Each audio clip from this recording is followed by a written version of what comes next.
Okay, imagine this. You're a kid who gets bullied so badly that you end up in the hospital. You're awkward, you don't fit in, and you spend most of your time reading science fiction and dreaming about the future. Fast forward a few decades. That same kid is now sending rockets to space that land themselves. He's making electric cars cool, he's building underground tunnel networks, he's connecting people's brains to computers, and he's literally trying to colonize Mars. His name is Elon Musk, and whether you love him or think he's controversial, there's no denying this. He's changing the world faster than almost anyone else alive. But here's what most people don't know. Before Tesla and SpaceX, Elon was nearly broke. He was sleeping on couches. He was days away from bankruptcy. He had to choose between saving one company or the other, knowing whichever he chose, the other would probably die. Today, Lily and I are breaking down the story of Elon Musk, the entrepreneur who's literally building the future. And we're brainstorming a business idea inspired by his vision that you can start today. This is Tallie Talks. Let's start the show.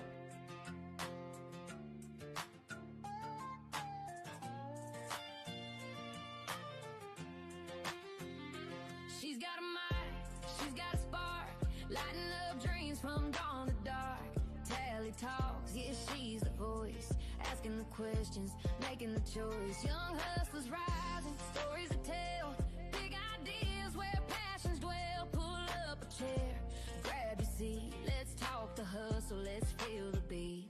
Tallie Talks, yeah, Tallie Talks, turning whispers into walks, dreaming big, take the shot. This is the place where dreams get called. Tallie Talks, oh, Tallie Talks, Tallie Talks, ooh, yeah. Hey everyone! Welcome back to Season 2 of Tallie Talks. I'm Tallie Pennyworth, and we are 4 episodes deep into this incredible season. Last week, we talked about Coco Chanel, the orphan who became a fashion icon and proved that your background doesn't determine your future. Exactly.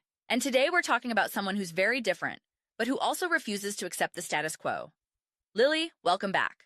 Thanks, Tallie. I have to say, this is one of the most fascinating episodes we're going to do this season. Right? Because Elon Musk is so polarizing. Some people think he's a genius visionary, other people think he's reckless and controversial, but everyone agrees he's changing the world. Absolutely. Love him or not, you can't ignore him. Okay, quick question before we dive in. If you could travel to space or drive a super fast electric car, which would you choose? Oh, space. 100%. I want to see Earth from orbit. That's so cool.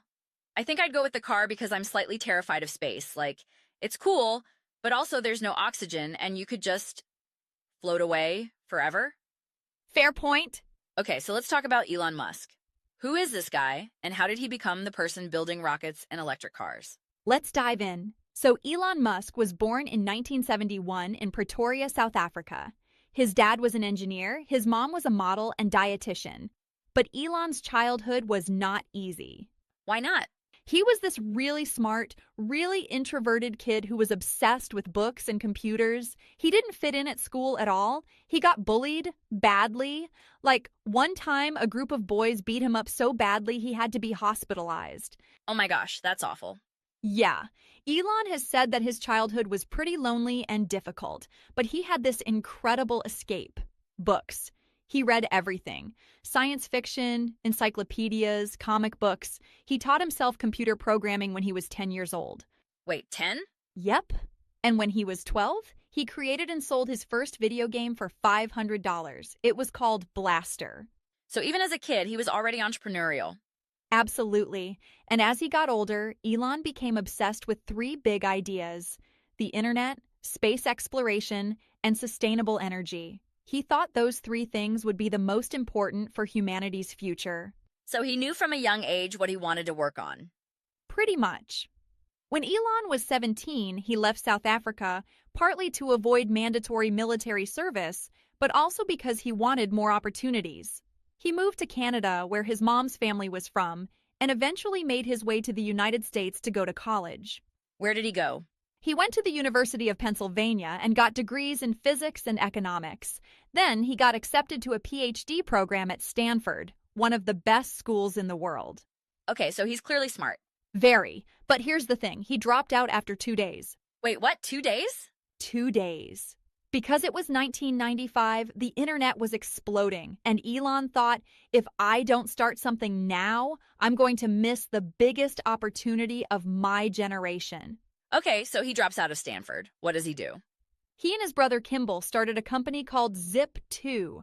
It was basically an online city guide that helped newspapers create websites with maps and business directories. This was before Google Maps, before Yelp. It was early internet stuff. So how did that go? It was hard.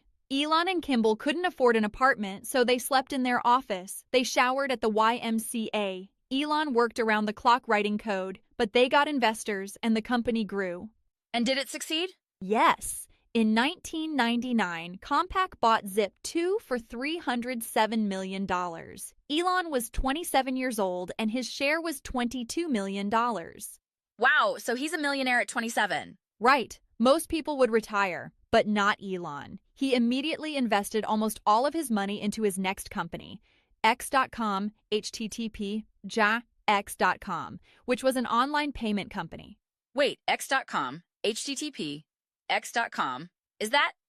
It eventually became PayPal. X.com, HTTP XCOM, merged with another company, and they rebranded as PayPal. And PayPal became huge. Everyone used it to send money online. So that was his second big success.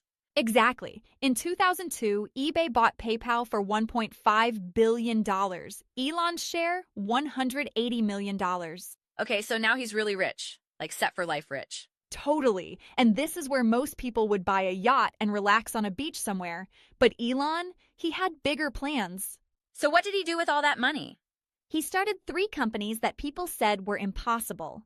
First, in 2002, he founded SpaceX, a private space exploration company. His goal? Make space travel affordable and eventually colonize Mars.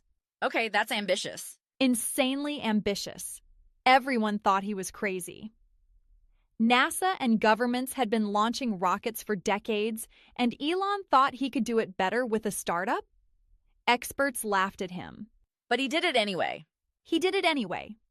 Then in 2004, he invested in a tiny electric car company called Tesla. Most people thought electric cars were slow, ugly, and would never work. Elon believed they could be fast, beautiful, and save the planet. And then what? Then in 2006, he helped start Solar City, a solar energy company. His vision was to accelerate the world's transition to sustainable energy. So he's running 3 massive companies at the same time? Yep. And all 3 were incredibly risky. In 2008, everything almost fell apart. The economy crashed. SpaceX had 3 failed rocket launches in a row. Rockets are expensive, and Elon was running out of money. Tesla was burning through cash and almost went bankrupt. Oh no. Elon had to make an impossible choice. He had enough money to save one company, but not both. If he chose SpaceX, Tesla would die. If he chose Tesla, SpaceX would die. That's brutal. What did he do? He split his remaining money between both companies. It was a huge gamble. And then, on September 28, 2008, SpaceX's 4th rocket launch succeeded. It reached orbit, NASA saw it, and gave SpaceX a $1.6 billion contract. Yes. SpaceX was saved, and Tesla survived too, barely. From there, both companies started thriving. Tesla released the Model S, which became the best-selling electric car in the world. SpaceX started landing rockets, like the rocket launches, goes to space, and then lands back on Earth so it can be reused.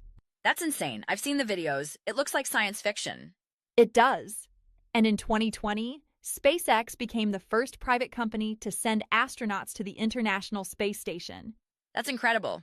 Today, Elon Musk is one of the richest people in the world. Tesla is worth hundreds of billions of dollars. SpaceX is revolutionizing space travel. He's also working on Neuralink, which is developing brain-computer interfaces, and The Boring Company, which builds underground transportation tunnels.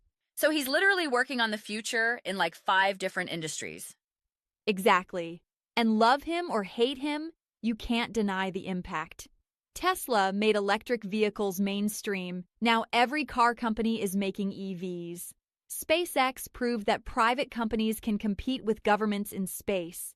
He's pushing humanity forward in ways most people said were impossible. Wow. Okay, let's take a quick break, and then we'll break down the lessons from Elon's story. Hey, quick reminder.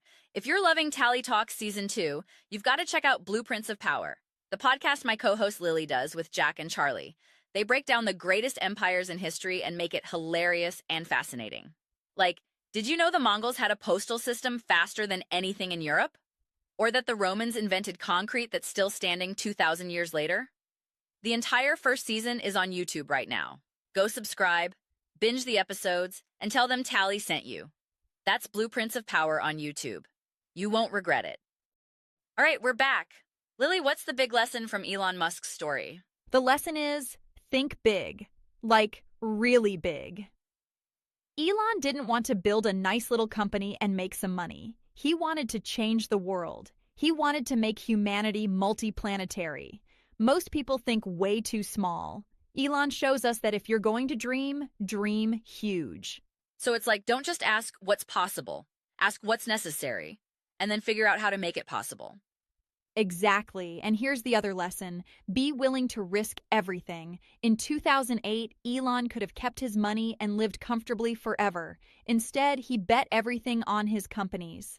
That's scary, but that's also how you achieve extraordinary things. So play it safe if you want average results. But if you want extraordinary results, you have to take extraordinary risks. Yes. And one more thing. Don't listen to the doubters. Everyone said SpaceX would fail. Everyone said Tesla would fail. Experts, journalists, competitors, they all said Elon was wasting his time. But he didn't care. He believed in his vision and kept going. I love that. So think impossibly big. Be willing to risk everything for what you believe in. And ignore the people who say it can't be done. Perfect. All right, time for the Kid Business Brainstorm. What business can kids start inspired by Elon Musk? Okay, so Elon is all about solving big problems and using technology to make the world better, right? Right? So what if kids started a tech education and tutoring business? Yes, I love this. Okay, so think about it. Technology is everywhere, but a lot of kids and adults don't understand how to use it well. What if you became the go-to person in your community for teaching tech skills? Ooh, that's smart. Like, what kind of things would you teach? You could teach younger kids how to code using platforms like Scratch or code.org, http://code.org. You could teach older adults how to use their smartphones, tablets, or computers. You could teach people how to create presentations, use spreadsheets, edit photos, or stay safe online. That's brilliant, because there are so many people who need help with this stuff. Like, my grandma is always asking me how to do things on her iPad. Exactly. And here's the thing. You don't have to be an expert at everything. You just have to know more than the person you're teaching. If you know how to use Instagram, TikTok, or basic computer programs, you can teach those skills to someone who doesn't. So you could offer different packages, like smartphone basics for seniors, 1 hour, $20, or intro to coding for kids, 4-week course, $80, or social media safety workshop, teach parents how to keep their kids safe online. Yes, and you could do one-on-one tutoring or small group classes. You could teach at people's homes, at a library, at a community center, or even online via Zoom. And here's what Elon would love about this. You're using technology to solve real problems and make people's lives better. Exactly. And you're empowering people. Just like Elon wants to empower humanity to become multiplanetary, you're empowering people in your community to understand and use technology. Ooh, and you could specialize. Like maybe you become the coding coach for kids, or the tech helper for seniors, or the social media tutor. Having a specialty makes you stand out. Yes, and you could create simple handouts or video tutorials that your students can reference after your session. That adds extra value. And you could partner with local schools, libraries, or senior centers. They're always looking for people to teach workshops or after-school programs. Totally. And here's what kids would learn from this business. Teaching skills, patience, communication, problem solving, and how to break down complex ideas into simple steps. Those are valuable life skills. Plus, you're learning technology yourself. The more you teach, the better you get. Exactly. And you could scale this, start with a few students, get testimonials, then grow. Maybe you hire other tech-savvy kids to help you teach more classes. I love it. So the business is Tech Education and Tutoring. Teach people, young or old, how to use technology. Start with what you know, build your reputation, and help people feel confident in a digital world. And remember Elon's lesson. Think about the impact you can have. You're not just teaching someone how to use an app. You're helping them connect with family, stay safe online, or maybe even start their own business. That's huge. That's such a good point. Okay, who's going to start the tech education and tutoring business? Let us know. All right, everyone. That's episode 4 of season 2. We explored Elon Musk's story, from bullied kid to space entrepreneur, from near bankruptcy to changing multiple industries at once. Lesson: think impossibly big. Risk everything for what you believe in. And don't listen to people who say it can't be done. And our kid business idea, tech education and tutoring. Teach others how to use technology, empower people with new skills, and solve real problems in your community. Next week, we're talking about Nikola Tesla, the genius inventor who literally invented the modern world but died broke and forgotten. His story is tragic, brilliant, and absolutely fascinating. I'm so excited for that one. Thanks for being here, Lily. Thanks, Tallie. This season just keeps getting better. And thank you for listening. If you loved this episode, share it with a friend, leave us a 5-star review, and send us your business ideas. We might feature you in our season finale. Because the future needs your ideas. See you next time on Tallie Talks. Peace out.